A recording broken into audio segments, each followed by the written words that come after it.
नमस्कार. आता सारंग आणि ऐश्वर्या हरलेले असतात आणि ते तसेच घरी येतात.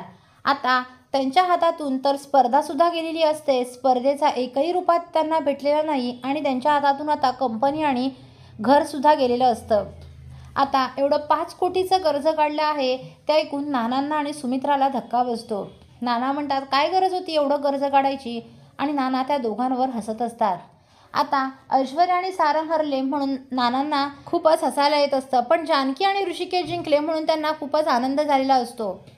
तर नाना हसत असतात हे बघून ऐश्वर्याला राग येतो. ऐश्वर्या नानांवर धावत जाते आणि त्यांच्यावर हात उचलते. आता मात्र ऐश्वर्या हद्द पार करते, त्यामुळे सगळ्यांनाच तिचा खूप राग येतो. स्वतः आजी जाऊन ऐश्वर्याचं थोबाड फोडते आणि तिचा हात पिरगळते आणि म्हणते, तुझी हिंमत कशी झाली जावई बापूंवर धावून जायची, त्यांच्यावर हात उचलायची? कसेही झाले तरी ते माझे जावई आहेत.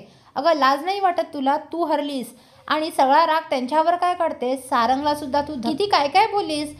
तुम्ही हरलात त्याचं खापर तू सारंगवर फोडलंस. अगं सारंग तर बरोबर खेळत होता, तुला मागे बघता आलं नाही. त्या जानकीने देखील तुला सांगितलं होतं की ऐश्वर्या मागे बघ, पण तू मागे बघितलं नाहीस. तुला इतकी माज होता, इतकी गुर्मी होती की तूच जिंकणार असं तुला वाटत होतं, पण तोंडावर आपडलीस ना, पडलीस ना, शेवटी हरलीस ना. दात घातला त्या जानकीने तुझे घशात. आता ऐश्वर्या जोरात ओरडते, आजी. आजी म्हणते, आवाज चढवू नकोस, आवाज खाली करून बोल माझ्याशी, नाहीतर तू काय काय केलंयस ना अजूनपर्यंत हे सगळं आता मी सुमित्राला सांगेन. तेव्हा लगेच ऐश्वर्या घाबरते आणि म्हणते, नको नको आजी, असं काही करू नका, माझी कटकार असताना सगळ्यांना सांगू नका. तेव्हा लगेच आजी म्हणते, आत्ताच्या आत्ता जावई बापूंची माफी माग. आणि लगेच ऐश्वर्या हात जोडून नानांची माफी मागते. नानांना तर ऐश्वर्याचा खूपच राग आलेला असतो. आता इकडे जानकी आणि ऋषिकेश तर खूपच खुश असतात, कारण ते स्पर्धा जिंकलेले असतात. सगळे गावकरी त्यांच्याकडे आलेले असतात आणि त्यांना विचारत असतात, त्यांचं अभिनंदन करत असतात, त्यांच्या नावाने नारे देत असतात. जानकी ऋषिकेश दादांचा विजय असो. ओवी तर खूपच खुश असते, कारण तिचे आई बाबा जिंकलेले असतात. आता आदित्य कश्यप सर आणि ऋषिकेश हे हात मिळवणी करतात.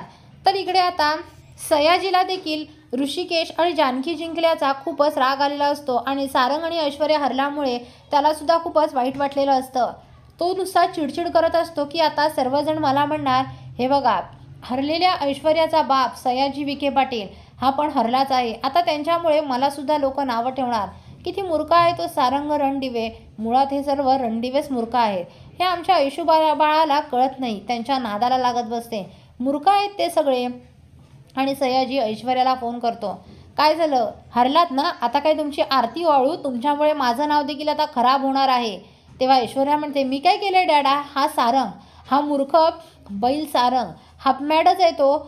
आधी त्याच्याने काय एक त्याला धड कोणतं काम जमतंय सांग ना डॅडा, तू कोणत्या माणसाच्या गळ्यात मी पडली आहे ना काय माहिती. तेव्हा लगेच सयाजी विखे पाटील म्हणतो, आपलं फक्त एकच काम आहे, रणदिव्यांना बर्बाद करणं, माहीत आहे ना तुला, तेच करायचं आहे. ऐश्वर्या म्हणते, आता तर डॅडा त्यांच्याकडून हा आशीर्वाद बंगला देखील गेला आहे, आता त्यांच्यावर रस्त्यावर राहायचीच वेळ येणार आहे. रणदिव्यांच्या वाईटाला आता सुरुवात झाली आहे, आता त्यांचे वाईट दिवस येणार आहेत. तेव्हा सयाजी तिकडे हसत असतो. तर आता खरंच हे ऐश्वर्याचं स्वप्न पूर्ण होईल का? पुढील अपडेट पाहण्यासाठी व्हिडिओला लाईक आणि चॅनलला सबस्क्राईब करायला विसरू नका. थँक्यू.